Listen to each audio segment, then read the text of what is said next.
अशी चिक मोत्याची माळ होती ग 30 तोळ्याची ग. चिक मोत्याची माळ होती ग 30 तोळ्याची ग. जसा गणपतीचा गोंडा चौरंगी लाल बावटा ग. गणपतीचा गोंडा चौरंगी लाल बावटा ग.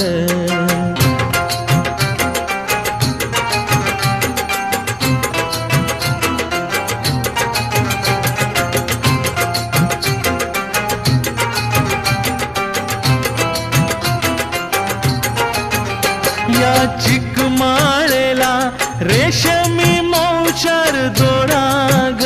या चिकमाळेला रेशमी मौचार दोराग. मऊ रेशमाच्या दोऱ्यात